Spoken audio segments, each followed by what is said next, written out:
ओम सन शनिश्चराय नमः। बंधुओं, इस मृत्युलोक का सबसे बड़ा संकेत क्या है?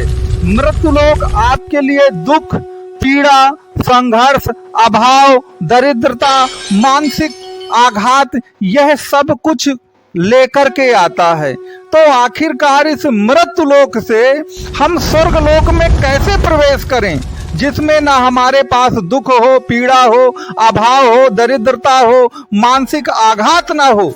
इसके लिए हमको क्या करना पड़ेगा, आज उसी पर हम विचार करेंगे इस वीडियो पर। तो आप वीडियो को अंत तक जरूर देखिएगा। याद रखिएगा, मृत्युलोक से जो स्वर्गलोक की यात्रा है उसका सीक्रेट आपको पता चलेगा। और यदि आपने पूरा वीडियो देख लिया तो याद रखिएगा, आपको इस मृत्युलोक के जो दुख हैं वो आपके जीवन में फिर कभी नहीं आएंगे।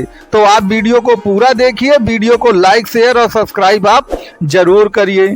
तो बंधुओं, वास्तव में जब हम तन मन धन से सब प्रयास कर चुके होते हैं लेकिन हमारा काम नहीं बनता है, गरीबी नहीं जाती, दरिद्रता नहीं जाती, मानसिक तनाव नहीं जाता, तो हम क्या करते हैं?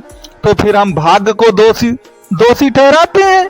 और ये सही भी है कि आपने सारे प्रयत्न किए मन से अपने इस अभाव को खत्म करने के लिए, दुख को खत्म करने के लिए, लेकिन फिर भी कोई लाभ न मिला, तो निश्चित तौर पर आपकी किस्मत दोषी है।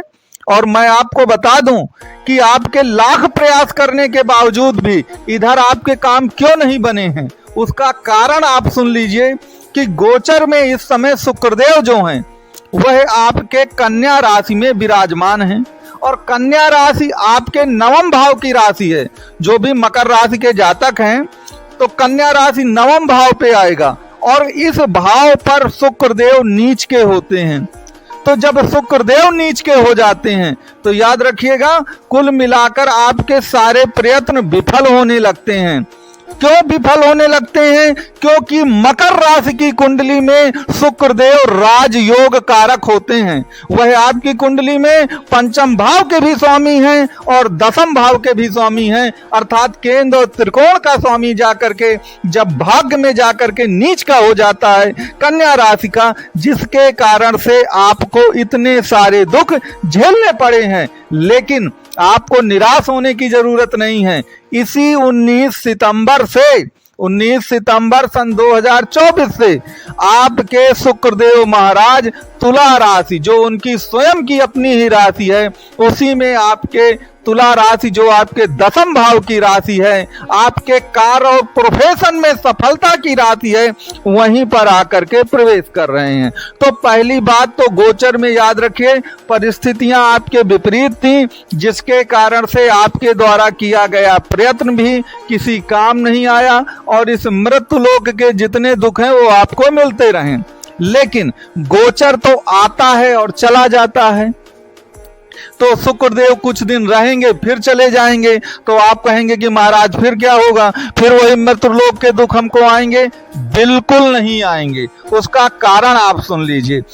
आपकी कुंडली में ज्यादातर ग्रह जो हैं वह बकरी होने जा रहे हैं। आपको मालूम है कि शनिदेव इस समय बकरी चल ही रहे हैं, राहु देव ऑलरेडी बकरी होते ही हैं, आपके दिसंबर में मंगल देव भी बकरी हो जाएंगे। कुछ दिनों बाद आपके जो भाग्य के स्वामी बुध देव हैं वो भी बकरी होने जा रहे हैं अपनी उच्च राशि में ही। तो कहने का मतलब कि जब कुंडली के ज्यादातर योगकारी ग्रह बकरी हो जाते हैं तो याद रखिए, जो ग्रह बकरी होगा वो सक्रिय भी होगा, वह एक्टिवेट भी हो जाता है। और आपकी कुंडली के जो बुध, शुक्र, शनि, राहु, यही योगकारी ग्रह हैं। तो जो योगकारी ग्रह हैं उनमें से 2 ग्रह ऑलरेडी बकरी हैं। केवल शुक्र की नीच पोजीशन के कारण आपको प्रतिफल अभी नहीं मिल पा रहा था, लेकिन अब आपको प्रतिफल मिलेगा। इसके सिवा जो सबसे बड़ी घटना आपके जीवन में होगी वह अक्टूबर माह में होगी। अक्टूबर माह में आपको मालूम है कि 3 तारीख से नवरात्रि शुरू हो रहे हैं और इसी 3-4 तारीख को ही जो आपके राहु देव हैं वह तो आपके शनि के नक्षत्र में है ही उत्तराभाद्र पद पर। उसी दिन कुल मिलाकर जिस दिन से नवरात्रि चालू होंगे उसी दिन से शनिदेव महाराज शतभिषा नक्षत्र में प्रवेश कर जाएंगे। और शतभिषा नक्षत्र किसका है? वह आपके राहु देव महाराज का है और शनिदेव का सबसे फेवरेट नक्षत्र है, क्योंकि कुंभ राशि जो है वो इसी नक्षत्र से मिलकर बनी है। और आपको मालूम है कि शनिदेव इस समय कुंभ राशि में चल रहे हैं। अब अगर काल पुरुष की कुंडली को आप देखें ना, तो जो कुंभ राशि है वो क्या रिप्रेजेंट करती है? वह इच्छाओं की पूर्ति को रिप्रेजेंट करती है। इच्छाओं की जो पूर्ति है आपकी, उसका प्रतिनिधित्व करती है। तो आगे चल करके जैसे ही ये अक्टूबर का महीना शुरू होता है तो याद रखिए आपकी इच्छाओं की पूर्ति शुरू हो जाएगी। तो अक्टूबर हो, नवंबर हो, दिसंबर हो, जो आपका गोल्डन पीरियड है जीवन का, वह आपका शुरू होने जा रहा है। अब लोग पूछते हैं मुझसे अक्सर कि महाराज गोल्डन पीरियड तो कितना गोल्डन पीरियड?